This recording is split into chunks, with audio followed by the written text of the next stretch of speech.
Welcome to the Out of Your Comfort Zone podcast with CIEE, the podcast where we dive into real stories of life abroad. In today's episode, we'll be talking about classroom language versus the streets of Japan and Argentina, and the moment alumni realized that there is a huge difference between classroom language and actual language you hear on the streets of a new country. We're joined today by a group of global ambassadors and alumni who have been through it all. So I'd love for you to introduce yourself, tell us your name, the state you're from, the country where you studied, the program, and a fun fact about yourself. Let's get started. Hi, my name is Gabby, and I went to the Japanese language and culture trip in Tokyo, Japan. And one fun fact about me is I've been playing the violin for around 7 years now. Hi, my name is Jayden. I'm from Colorado and I went to Buenos Aires, Argentina. And my fun fact about me is I have 3 nieces and nephews. Awesome. I love that. So I am Sabrina, the host of the podcast. I'm super excited to be here. I'm the marketing coordinator for CIEE. So I handle all things alumni, all things global ambassador, our referral program, our podcast, and much more. So Jayden and Gabby, I'm super excited to be here with you to discuss language, right? You went on language and culture programs with CIEE last summer. So let's jump right into it. So my first question to you all was there a time you sounded too proper or like a textbook, right? Just trying to buy a snack or talk to a friend. And the reason that I say that is because the way that your study abroad was framed, right? You can tell me a little bit about this too, is that you would have class in the morning, and then after, right, in the afternoon, you will then go to community conversations.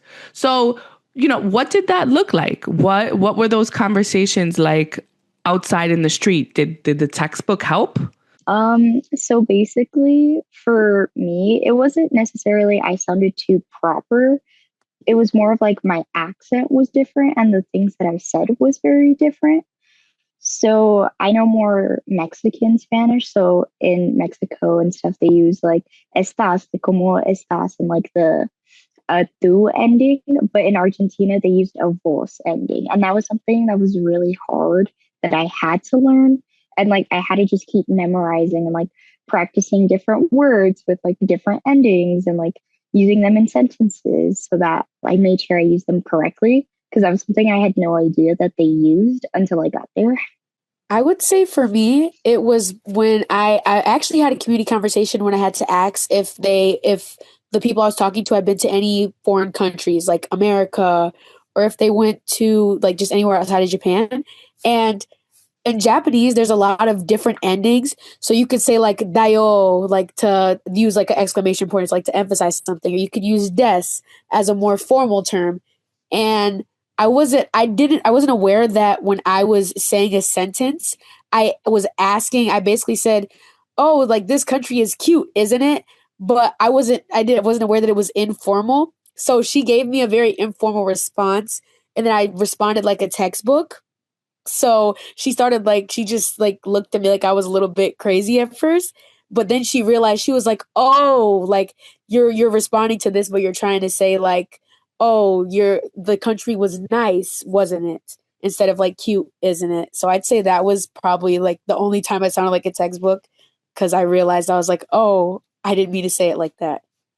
Yeah, that's so interesting. And you know what that makes me think of? Like the language that we speak or we're used to speaking, it's like we have to think about it and then translate it into a new language. And it's different. It's definitely different. So that is really interesting. So Jayden and Gabby, I'm just wondering if you can tell us about what a typical day looked like on your language and culture program, right? So community conversations, what you did in the morning, your host family, what did that look like? I can go first. So Actually, I would wake up pretty early because I had two host brothers and they were very, very young. One of them was 9 months at the time, I believe, and the other one was 4 years old. So it was at like probably 4:30 a.m. I would hear a baby whining.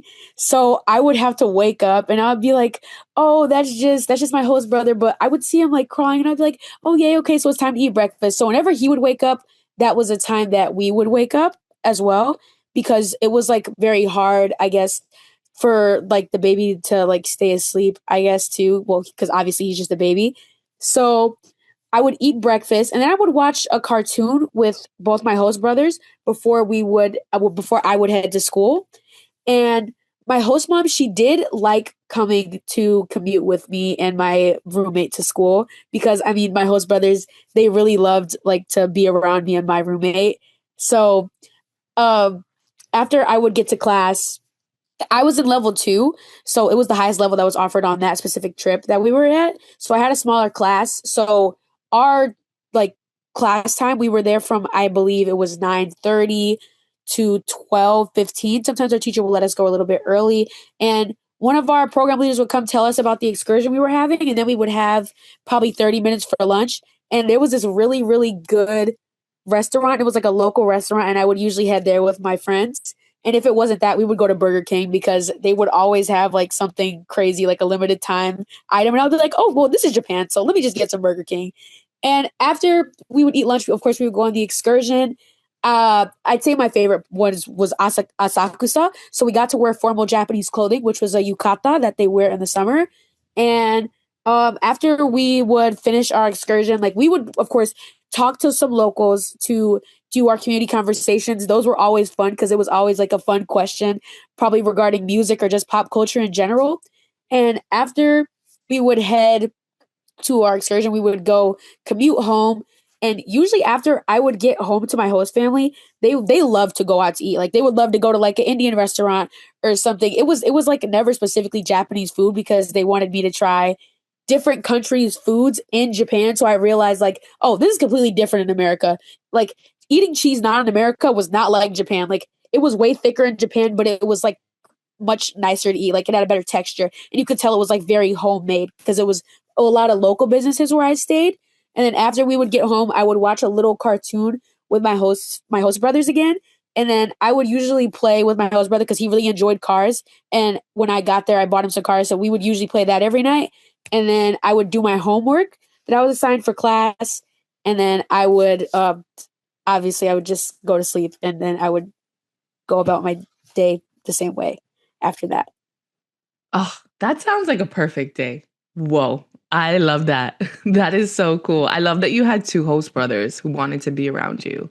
That is really fun. That is really fun. Jayden, how did you spend your day in Buenos Aires?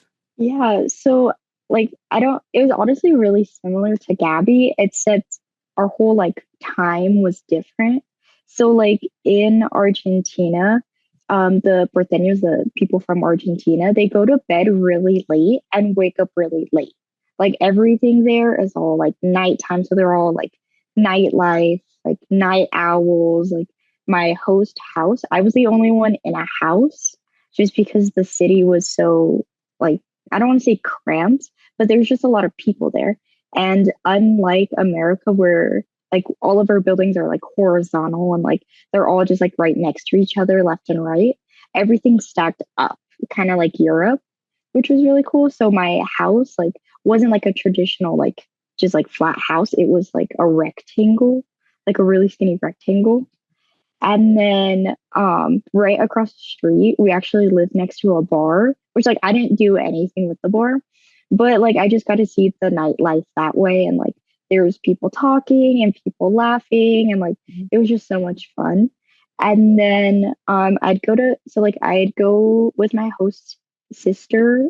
Like I had an older sister and she went to college and stuff and like she'd kind of take us around the city, which was kind of cool where like I got to experience that like older adult life because both my host or my roommate and I were seniors. So you're like, wow, like this is what college life could be like for us, but in a different country. Um, but in the mornings we would have breakfast and then we would take the bus all the way to school.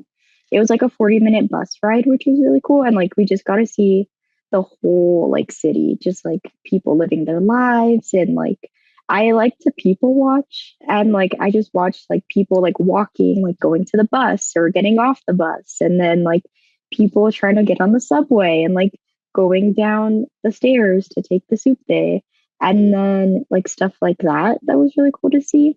And then I'd go to school. I think school started around like 9 o'clock, which was really cool. And then we were there for like 3 hours, so really similar timing. And then our program leader would tell us like where we're going to lunch. And then the kids in our class, we'd all go to lunch together. So we'd basically hang out with each other the entire day, which was actually kind of cool because I like the kids in my class. And so we'd go to lunch at different restaurants throughout the city. So they would take us to go get pizza. We'd go get like milanesas, which is like a traditional meal in Argentina. Like we'd go get soup one day because it was really cold. Like we did all of these things, which were really fun. And then we had like our cultural excursion where like we just went around the city and like talked to people and like asked them questions about their lives. And then after, the rest of the day was pretty much a free day. So we got to go like around the city and like hang out. So we went to, my friends and I, we went to Chinatown, which I love Chinatown because that's where like did most of my shopping. I went like hardcore shopping out there. And then I also went thrifting a lot because I love thrifting. I love shopping. Like it's my favorite thing to do. And then like we went out to see like the parks and stuff like that. And then like we'd just go home and we'd have dinner. And luckily my host mom was an amazing cook. Like she loved cooking. She made us pasta. She made us like milanesas. Like she made us soup. Like she could do the whole works. It was amazing. Oh my goodness. Listen, I need to go to both Argentina and Japan and have a host family. That is awesome. That sounds so great. So now that we're on the subject of like host families and having conversations with them and loving your host family, what was it like? Think back to your first day, right? Walking into your new home. Were you nervous, and why were you nervous? And then how was speaking to them throughout your 3 to 4 week journey abroad? Did it get better? What did that look like? Okay, so I had like her name was Andrea and she was so nice. Like I was like, oh my gosh, I don't know what she looks like. Like all I know is she has a dog and she lives in a house. And like I was talking to the other kids and they're like, no, I live in an apartment. Like, yeah, it's supposed to be an apartment. And I was like, oh, well, I live in a house. And they're like, really? You have a house? And like that just, for some reason, that just made me more nervous because I was like, oh, and I was like, okay, like this is like not necessarily typical, I guess, in what Argentina is that like people usually live in apartments and like everything's like European like style apartment instead of like full house. But then I saw her and she was really nice. She was like, "Oh my gosh, hi. Like I'm so glad you're here." So And did I was she like, speak "Oh." to you in English? Yeah, she spoke to me in English at first. She likes to say that her English wasn't very good, but like I understood her very well. So did I'm you get like, the chance to mhm. speak to her in Spanish? Was that something that you did with Yeah. her as Mhm. well so that you were practicing? Yeah, so like for her, she spoke English like fairly well. There's like some words that she didn't know what to say. So then like she would ask her daughter because her daughter had English lessons and like her daughter spoke perfect English. But like for us, like, because she was like, oh yeah, like I want to practice like my English. And I was like, wait, I'm here to practice Spanish. So I would respond or I would respond in Spanish and she would respond in English. So that way we kind of like practice each other's languages. And like Oh, sometimes we'd forget. And then like I would be able to go like full on in Spanish sometimes. And then like we would just have full conversations with each other. And then like sometimes like we would go in English instead just because of like she wanted to practice and I didn't mind. And like it was just really cool that we were able to do both and like learn each other's languages and like we'd ask each other questions like, oh, like how are you cooking this? Like what's your favorite meal to cook and stuff like that? Like how do you cook this? And it was really cool to just like ask her those questions and then like get a response back in like something that I was able to understand. But the first, I want to say like week, she spoke like in English just to try to help us like acclimate and stuff like that. And then over time, it progressed into more Spanish.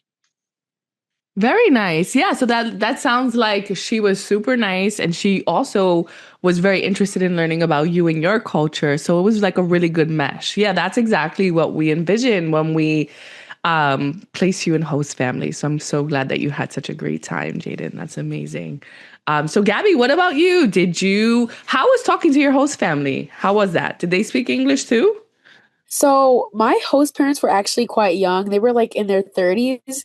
So I guess in Japan it's a requirement to learn English in school, but they didn't really remember like the English lessons because they didn't really speak it that much. So they didn't speak much English at all. But like my host dad, he spoke a little bit, but it was only like when he had to. And I also got to meet my host grandparents, my host mom's mom and dad. So my host mom's dad spoke really, really good English because he was a baseball player.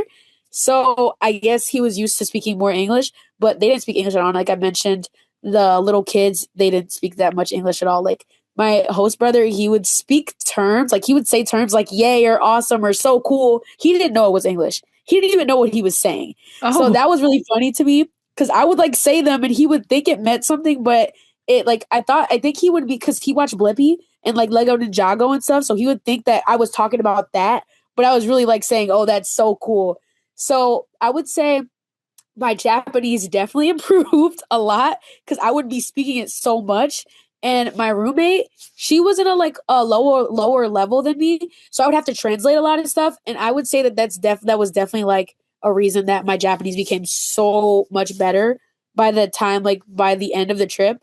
And I will say like too, my host mom, she would try to learn English, and she would know like some terms, but it was more like so English doesn't translate directly to Japanese, especially if you're speaking more complex sentences. So she would say something, but it wouldn't like entirely make sense. So they were interested in intercultural communication. So that's why it was so much easier for me to like, I was able to communicate with them. I would be able to use some English terms. It just wasn't like an actual like fluent English conversation. It would have to be like Japanese and then English and then Japanese again. So I would say a word in Japanese and then I would say a word in English, but it wouldn't directly translate to an actual grammatically correct like sentence. So, but yeah, and I did get to teach my host brother some English too. I taught him how to like talk about how much he likes Lego Ninjago. So I'd say that was cool because by the end he actually knew how to say like I like these characters and this is why I like them. So I'd say like that was oh. way easier like after that. Like it took like 3 weeks of course because we were there for 4 weeks, but he eventually got the hang of it. And then my host mom like started learning like little terms from him as well, like secretly. So on the last day, she could like say something in English, and she was like, "I loved your stay with us," or something like that. And I don't know, it made me cry, but it was really cool that she learned that for me and my roommate. Oh, Gabby, look at you being a teacher. That is Yes. awesome. That is so cool. I love that. You did mention something about your level. So, can both of you just talk to me about what the CIEE process was to figure out what level you were, right? Did your program accept beginners and moving forward, or what was that like? I can go first on this one, I guess. So the program did accept beginners, and because Tokyo or just Japan in general is such a hot spot for CIEE, and they have like, I'd say it's a little bit more selective when it comes to Japan, because they had like a lot of people apply, and they only let us select 2 people like in, but it was still a lot of people in the program. They did let beginners or people who have never spoke Japanese there at all into the program. So I was in level 2, which is intermediate/high level, because I have been learning for around 5 years now, and I did take a little bit more like Japanese language courses. So on my trip, it was a lot of people who have never spoken before. So it was like level 0 and level 0 was like the most filled on my trip. And basically we had to take like a stamp test. So like whatever level you got on the stamp test determined which class you were in. And I believe CIE goes up to like level 3, but only one person on our trip made it to level 3, so he had to be moved down to level 2. But CIE just has like it's a pretty smooth process, I'd say. They give terms. Once you get there, they gave like a sheet, and they had like the language pledge, and they gave us like terms that we could use with like how to ask questions. Like our teachers would only speak Japanese, so it would be how to ask questions about what it meant. So it was like, I'd say it was really good, especially for like beginners or people who didn't know the language. So that's why it was like a lot more beginners there as well. But yeah, they did let a lot of people onto the trip. Yeah, so yeah, my level only had, I think it was like 8 of us, probably not even 7, around there. Yeah. Awesome. Yeah. So you did touch on the stamp test. Yeah. So we test all of our students to see what level you are so that we can place you in the correct level. So Jayden, actually, can you talk about what the post stamp test looked like? So Gabby Yeah. spoke about pre, and can you talk about post? What did that look like for you? Yeah. So honestly, for me, it was very much like standardized testing, like in America. So they had like all of us like in a room, like we were all at the school and like we were all in a room and like the desks were lined up and like very like I'm about to take the SAT. Like what is going on? I was like, I didn't think it was like that serious, but okay. Yeah. I'm So like, what was your yeah. score on your post stamp test? Did you get Um, better? What did I that look got like? better. Yeah, I Yeah. definitely got better. The first time I think I was sick. So I was just like going with it and I was like clicking all the buttons and I was like, I want to take a nap. And then like for this time I actually locked in and I was like, okay, like I have to do this. And like it was very much like the first like pre-test that they give you. And like each like question can either get like harder or easier depending on like how you do, if that makes sense. Is like how I heard like how some kids went. And then like once you got to like the speaking portion, they like took you upstairs in like a kind of like private area so you wouldn't disrupt all the other kids taking their test. And I was like, okay, great. And like I just like went up the elevator and I was like, wow. And I was like, it's just me by myself in an elevator taking a test. Like this is Yeah. fun. Yeah. And I Yeah. yeah, and I was just like, okay, great. And like they were just asking me questions about like there was like an English, like you could see the question written out, but they wanted you to listen to it. So like you would listen to it and then you'd have to respond. But they had like the English, like the same question but in English and in Spanish. So like I could kind of like read and like gauge what I had and like what I was supposed to say, which was talking about a swimming pool for some reason and like going to the pool and stuff. And then after that, like we were just kind of like free to just sit and relax. And then when everyone was done, we like got to have fun and stuff like that, which was kind of cool. Very nice. Yeah, that's great. Thank you for that. So it definitely shows in the data that once you come back from your study abroad experience, your language really does improve because of your host family and your classes.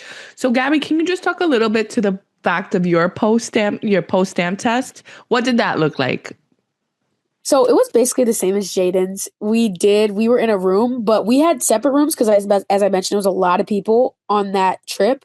So, and when we got to the speaking portion, we also went upstairs to like a separate classroom. And pretty much, I know like Jayden mentioned one of her questions is about like a swimming pool. For some reason, our question for some odd reason was about which celebrity we like. So I pretty much just went on a whole rant about Justin Bieber. And I was just talking about how much I love like his music. And then like I guess if you guys know the song Baby by Justin Bieber, I was talking about how much I love that song because they were asking why we love the celebrity so much. And I was just talking about that. And one of my program leaders like definitely started laughing at me while I was saying it because they thought it was so funny. Mhm. But my score improved by so much. I will say the first time I took the stamp test, I was so nervous. I mean, I got a high score. It was just like for speaking, it went up like by so much. Everything else went up a lot too, but speaking was the one that improved the most, I'd say, because, well, I was speaking so much and like yeah, my language skills improved a lot. I went from I think like a lower intermediate. I think I reached like higher. I was close to like a fluent level. So I think that was like a really good like result for me. But yeah, I think that was like my favorite part of the post-stamp test was talking about my favorite Justin Bieber. celebrity. Yeah. He was like the Very first thing that nice. came to my mind. I was just like, oh, Justin Bieber there. I mean, Justin Bieber was really cool when I was a teenager, so I understand. I really, really understand that.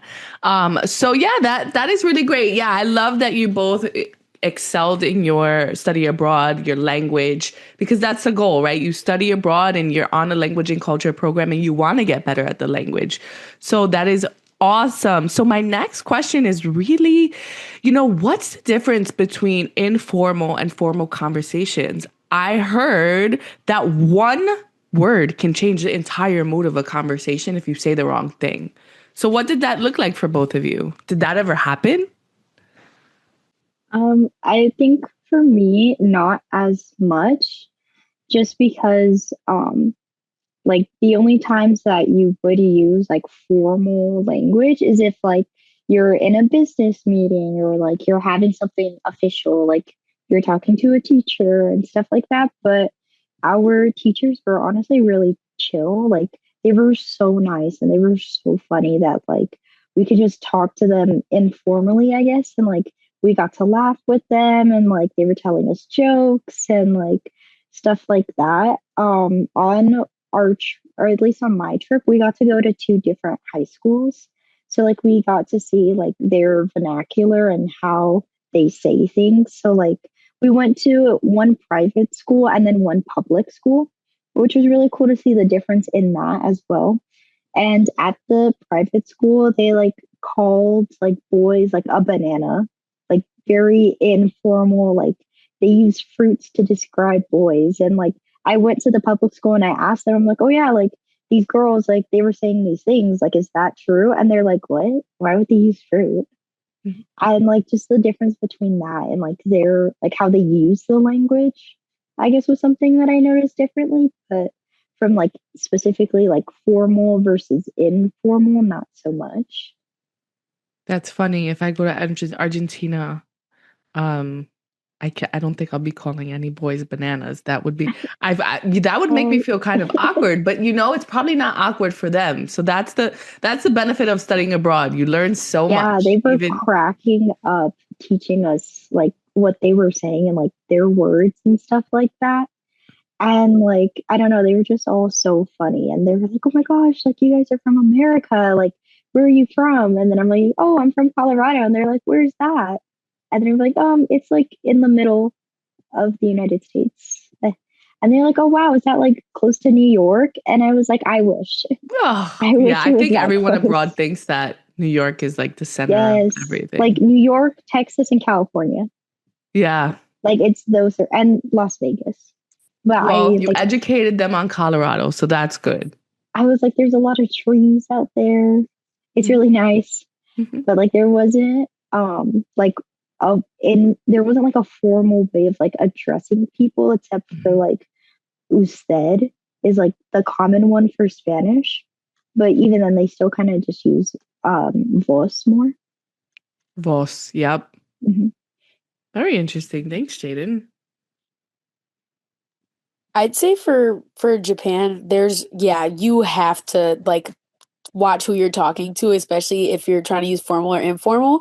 If you're talking to an older person or your teacher or just someone that you have to be respectful to, like your parent, you have to use certain terms or certain endings to your sentence because in Japanese they use particles like when forming sentences and they have like certain endings you can use and there was just certain stuff that you could not say to an adult that you could say to somebody your age. Like as Jana mentioned, we also went to two high schools. One of them was a YMCA international school, so it was like a different age range of people, and then the other one was like an actual school, but I think it was also international. I don't remember, but we went for the other school.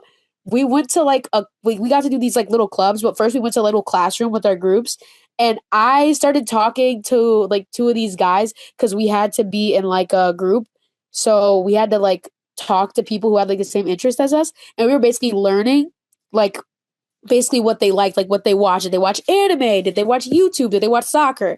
So I started talking about how much I liked anime, and when I was speaking, I like if you switch from like formal to informal, they're gonna think something is wrong. They're gonna literally think like, "Oh, did I do something wrong? Am I like mean? So like, am I like not your friend anymore?" So I said something, and I was just like, I used the ending, and I was like, "Oh, like so desu ne," and then I went from so des like so desu ka like oh I see. So you're literally saying like oh I see, but I said it so it didn't sound like I was being friendly. Like I also for a community conversation, I was kind of like to this girl. I was asking her about like a foreign country that she had went to, and I said, "Oh, this country is cute, isn't it?" But then I like when I meant to say, "Oh, this country is nice," like I meant to say it was nice, but then I switched up to a more formal term, and she was kind of like more nervous after that. You could kind of tell like it was kind of just like oh I didn't mean to like make you feel like some people will really get uncomfortable if you switch from formal to informal because they really feel like something was like said wrong or something you did was wrong. And also too, if you're speaking to like a child and you switch from like formal to informal, I think that like for them, some of them notice, but some of them like just don't care. And like when people can tell that you're learning the language, that's the only time where they'll be relaxed. But if it's like you're speaking and you sound like you're fluent, they're definitely gonna like look at you differently because they're gonna be like, "Oh, I didn't mean to say something that I said to you. I'm sorry. I thought this was an informal conversation, but I guess we're being formal, so I'm sorry." It'll be kind of taken that way instead. Wow. Wow, that is definitely different from American culture. Yeah, that is very, very interesting. Um, you did. So you mentioned something, you were talking to someone and they were like taken aback because of the way that you said it. Well, in a Yeah, formal way. yeah. Very interesting. Very interesting. So, what about dialects? I know, Jayden, you mentioned that you are of Mexican descent and you speak Spanish or you speak some sort of Spanish. Was the dialect super different from the Spanish in Argentina? What was that like? Yeah, honestly, it was so different just because like I know more like Mexican Spanish. My mom's Mexican and then my dad is Filipino. So like very different types of styles. And I just like I don't like things were different. So like in Spanish there's like the double L for and they say like yeah, like that's what the sounding is like. But in Argentina they say sha instead. So like and like even their words like straw, for example, like this is like a common word that's different amongst Latin American cultures. But in Mexico, it's called popote, and then in Argentina, it was called bombisha. And like and like there's this tea, and in Mexico they call it like yerba, is like how to say it, but in Argentina they call it yerba, and like their B's sound like V's instead, and like they're like pásame la bombisha, and like pásame las llaves, and like that's how they like say their things for like pass me the straw, like pass me the keys, like their dialect was something that was very different that I had to get used to because like the best way that I could describe it was Italian speaking like Spanish. And like it was really cool to see it and like it was very like rich and like smooth and stuff like that, which was nice. Very nice. Yeah. No, that's awesome. So I have a really great question that I've been thinking about. So a little bit on a different topic than language, but what was one of your favorite memories from studying abroad? And it can absolutely be about language learning, but anything that comes to mind, what is something that you will always remember? I'd say my first day. So like I bought my host family gifts, like all of them, like specifically for the baby, then the toddler, and then both my host parents. And I didn't know that my host dad was like a cook. Like he could cook really, really well. And I didn't know that his spatula had broke prior to me arriving, like in Japan. So one of my gifts was actually a Detroit Tigers spatula. Cause in Detroit we always like rep Detroit. And I was like, okay, yeah, so I want to give him a little spatula. He got the spatula and my host mom burst out in tears. And I was like, oh my gosh, like what happened? What did I do? And his spatula broke. Like he loves using his spatula. Like that was his favorite thing. And I was like, oh my gosh. So he got the spatula and like every single day, like whenever he would cook, he would always use the spatula. And he like my host mom, she like took a picture and she sent it to like all her friends and my host grandparents. She was like, my host kid got me a spatula. I'm so happy. Because it was their first time hosting, so they're not used to like receiving gifts and they didn't know that was like a thing. So they were definitely like really excited about that. And I definitely say that was my favorite memory. And well, this was my other favorite memory that's like at the top with this. But I was watching My Melody and Kuromi, like they had a new show that it came out in Japan. And I was watching it with my host brother, and I didn't know he liked My Melody. And that was like his favorite Sanrio character. So sometimes I would have to like if my host mom was like going to the bathroom real quick or something, so she couldn't like look at my host brother, she was like, "Hey, can you hold him for a second?" And I was like, "Yeah, okay." So I had them both sitting down watching My Melody, and my host brother out of nowhere would just start randomly singing like the theme song, and I just thought it was the cutest thing ever because like we shared a bond over like loving Sanrio. Oh, that is so sweet. How old was he? You said one was a baby and So the baby was 9 months, and he's one now, but and the other one, the toddler, he was 4 years old. yeah. Do you keep in contact with them? I do. So instead of like FaceTime and iMessages, Japanese people use an app called Line. So I call them very often. Like the last time I think I talked to them was like a couple days ago. I think the last time we like FaceTimed was on New Year's Day because they have like a specific tradition that they do there. Like they'll go to shrines on on New Year's and they'll like pray about the new year and then they'll get like something called omomori and it'll be like you buy something like it specifically it'll have like a meaning. So like one of them could be for love or one of them could be for money. Like I bought a ton of them when I was there. Like you can buy them at any time when you go to a shrine, but New Year's is like a really big like it's the most important holiday in Japan. It's very important. So my host mom wanted me to like learn about that as well. Oh, so the learning extends even after. Oh, and you keep in contact. That Yeah. makes me so happy. That is so sweet. Oh. But Jayden, tell us what you're thinking. What was your favorite moment? I know it's on the tip of your tongue. We're ready to hear. Honestly, like it was just a lot of fun. I think like Iguazu. So it's one of the like weekend trips that we got to go on. And like it's supposed to be one of the seven wonders of the world, I think, or something similar. It's not like the original seven, but it's like a part of it. So we got to go see the big waterfalls and like it was just so beautiful out there. And like I got closer with like a ton of people, like my friends and stuff like that. And then I remember with like my roommate, so like we got to pick our like new roommates ish, and it's more like we got to just like experience things. So like I had my roommate, but then on the trip to Iguazu I had a different one just because like we wanted to switch it up. So um I had a roommate with this girl, and like she was so nice, like so sweet, and like both of us were literally freaking out because of the bugs that were there, because like we're in the middle of a jungle, and like we realized it after, but we're like, wow, like we really are in the jungle where like bugs are crawling in our beds. Oh my And goodness. she had like bugs literally like crawl into her bed, and I was like, wow. And I was like, this is great.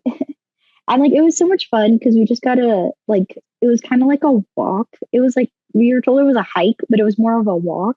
And like we got to see all of the waterfalls that were there, and then like it connects between Uruguay and Brazil, and like we got to see all of like the water and like the countries connect, and like we got to see it's called the Devil's Throat, and like the tour guide like said, okay guys, close your eyes, and like literally like had us walk, and then he's like, okay, open them, and like did you see this like huge waterfall that's like surrounding you, and it was just so beautiful out there. And then I think like with my like host family, it was definitely like I loved my host family. I always sang because I just love singing. Is my favorite thing to do. I'm pretty sure they didn't like it, but I still did it anyway. And like we were all like singing songs and we were dancing, like we were just having a fun time. And then like after my roommate and I, we would like go upstairs into like our little like nook. And then like both of us would just be like singing and dancing in the room and like just having a fun time in there. And I thought that was really cool because like we were just like singing and dancing and just like because we were trying to like shake out the nerves because it was like the last week and stuff like that. So Very nice. So you made really great connections while abroad. yeah, I did. Look, for us, we had, I think it was like 33 kids, and like most of them were girls. There was 9 boys, and then the rest were all girls. So it was kind of like it was like a cool girls trip, honestly. And like, Awesome. That's fun. yeah, and Yeah. like we all just hung out with each other, and like we all like were just hanging out, and like we all were close together. Like it was a small, like even though there was 30 of us and there was 3 different classes, we were all like still connected, and like we all like chose to hang out with each other, and like we all chose to explore and like go around the city with each other and stuff like that, which was really cool. Very nice. Those are such great memories. So that's phenomenal. I'm just thinking about what I would do if I were in your shoes. That is really, really cool. So what is, let's see, what advice would you give to future language learners in the countries that you were in? How can they learn? What should they get out their comfort zone? How should they be in the community conversations? What is going to help them most when learning a new language? 100%. Okay. I would say pack less. Like I know that's like doesn't really have to do much with language, but like pack less clothes. Yeah. That's like mostly because like you'll get clothes there and like or like you'll go shopping there. And when you go shopping there, you have to talk to these people and like you have to like speak in the language and like you just have to do things like that. And like for us, like we had to make sure we talked in our language or like in Spanish because like when we went out to street markets and stuff like that, if they kind of found out you were American, they would upcharge you, which like that's going to happen no matter where you go. So like you just have to like bring enough money where you think like you can like manage and like survive because mostly everything's covered, but it's like if you want to go buy extra food or like you want to go like buy these things, like make sure like you have enough money and like you know how much you plan on spending each week. And then after like I would just say like embrace it. The like community, like the cultural like immersion things, like the like community like talks that you have to do, they're super awkward because like it would just be us and it would be like, hi, I'm an American exchange student. Can I please ask you what you eat for dinner? And like it's just really awkward to have to say those types of things. But it's really cool because then like people are like, yeah, or like worst case people are like, no. But like when you get the yes, it feels nice and like it does feel rewarding. And then you're like, great, like what do you guys eat for dinner? Like what do you like? And like it kind of just like sparks that conversation. And then after that, I just say go for it. Like just keep talking to them in that language.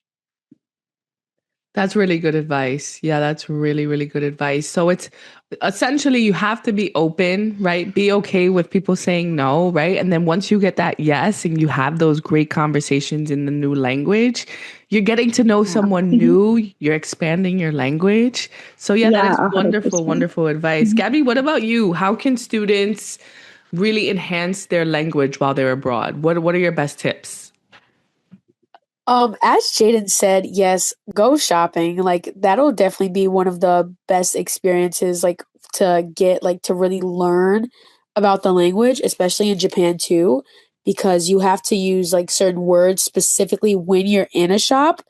So like when you're greeted, when you walk into a Japanese shop, they're gonna say "irashaimase." That means welcome. So you're not gonna hear that anywhere else. Like usually welcome, you say yokoso, like welcome, literally welcome.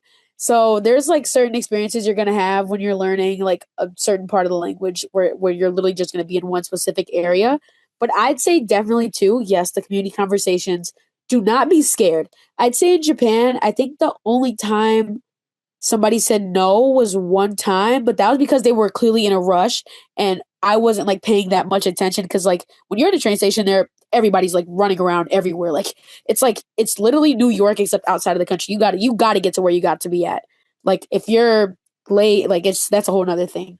But I'd say yes, that and train stations in Japan, yes, like that's literally where you're gonna learn a lot of stuff. Cause okay, so if you have a transit card and you run out of money on your transit card, it's literally going to have a loud beeping sound where it's going to be like, oh, you don't have enough money. So there is basically calling you broke. So it's really embarrassing. But when you talk to the people at like the window to get everything fixed, when you can't get through the gate, you have to talk to like an actual company worker.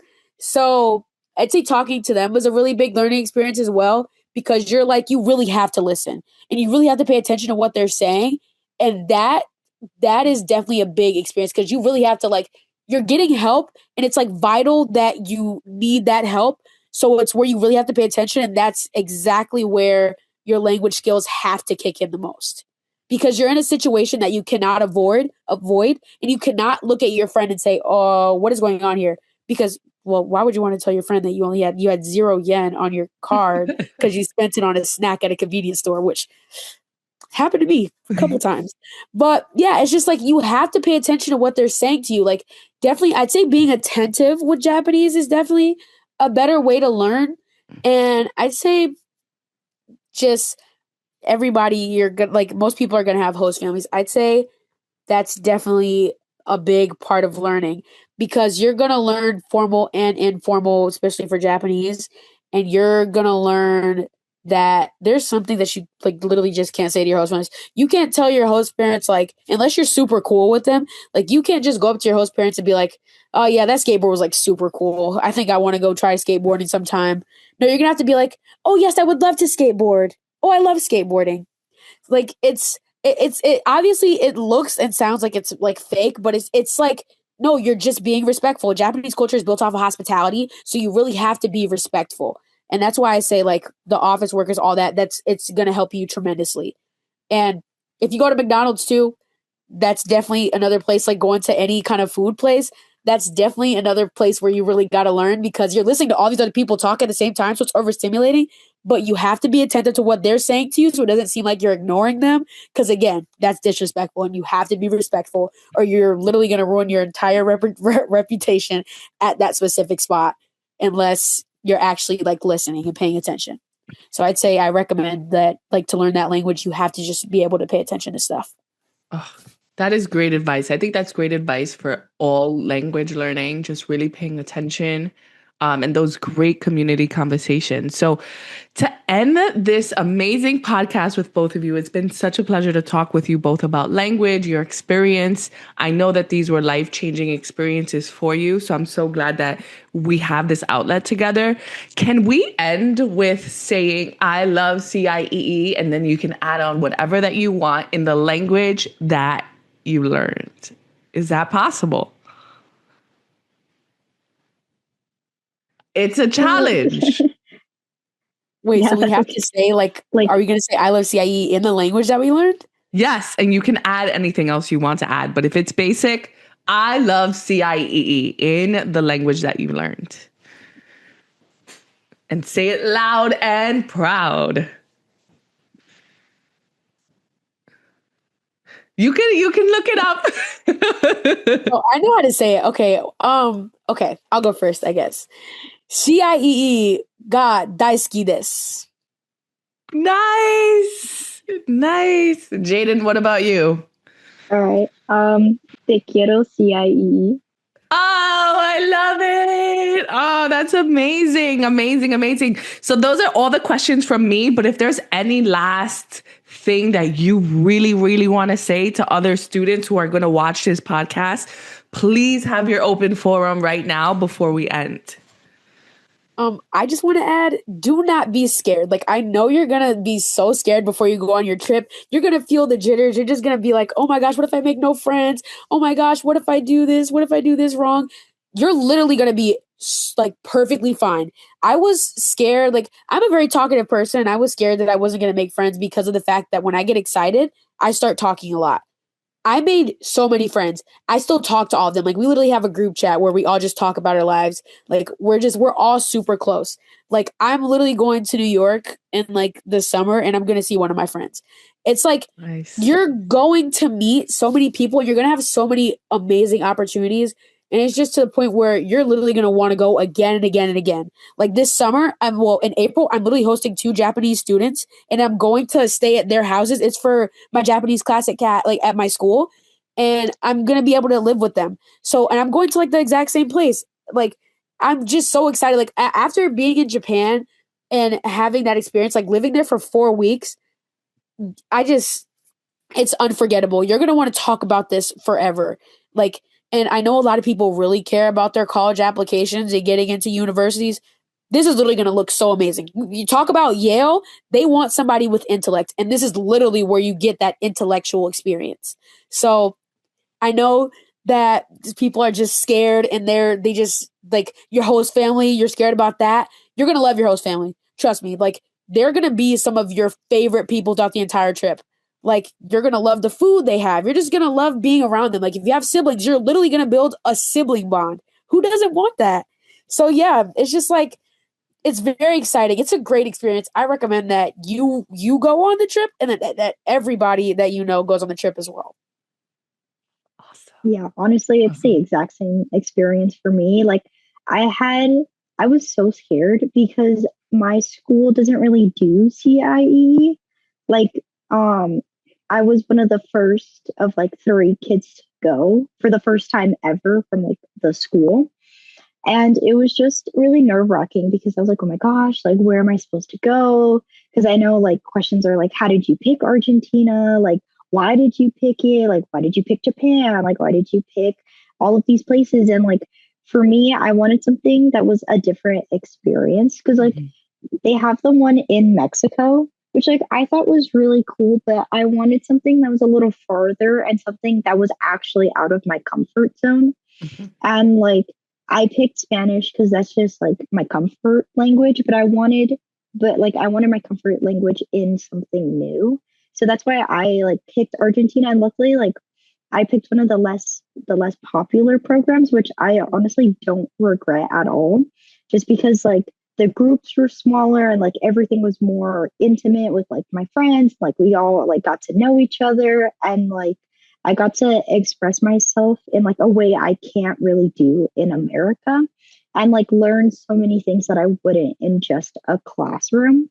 And like when I go out, like I was just like absorbed and like taken by everything, like the people, like how they do things, like how they pay for things, and like what's popular there, what's not popular there. They had like, I don't even know, I can't even remember what the song was, but they had like a version of like Benson Boone there. And I was like, what the heck? And I was like, wait. And I was like, why is this kind of tough? Like, why are they cooking on this song? And I was like, what the heck is going on? And like I got to see the similarities and like the differences, and like I came with an open mind, and like I was so nervous because I was like, oh my gosh, like I'm not gonna have any friends. Like I'm the only one from like Denver, Colorado that's gonna be there. Like I don't have friends. Like what am I supposed to do? And then like I immediately like found my group of friends, and like we stuck by each other the entire time. And like throughout the whole trip, like we were just like there together. And then like I took pictures and like videos, and like I still look back at those videos. And like one thing that I did that I actually really liked was I bought an Argentine flag, and then I had everyone sign it and like write cute little messages and stuff like that. So I would say do that as well, or like try to keep a lot of momentums so that like you have it forever. And like Gabby said with like your host family, like I loved my host mom. Like she was like just joking about selling her house, and I was like, sell it to me, please. Like let me come back here. Give me a reason to come back here and like to live here, because it was just like completely different than like American like culture and like American things and like when I came back, I definitely like noticed what was going on and like the difference between Argentina and America, and what like similarities and differences, and like quality of life. Like even though quality of life was so different in Argentina, it was like I felt like I've never been more happier there. And like I got to smile and like I got to laugh more. And like here I'm like, oh my gosh, like all of these AP classes, like someone help me. And like I learned a lot about like people, like depending on like region to region, or just like people as a whole, and how like studying abroad, or at least like just going out of the like state and like saying something new, like seeing something new, like really helps like open your eyes, and like there's the whole world around you. And that's something that like I really took with me studying abroad. And like Gabby said, with college applications, all of my all of my essays have been about studying abroad, and like the diversity and like the diverse opinions that I learned, and like everything that I was able to absorb and stuff like that, and like take with me throughout my life. And I think that like just experiencing those things are absolutely incredible, and like just sightseeing and all of those things. Very nice. Well, Jayden and Gabby, I want to tell you that I am so impressed by you both. I am so proud of you. This conversation was absolutely phenomenal, and I want to thank you so much and have a great, great night. Thank you for listening to Out of Your Comfort Zone. For more information on high school study abroad programs, visit ciee.org/global navigator.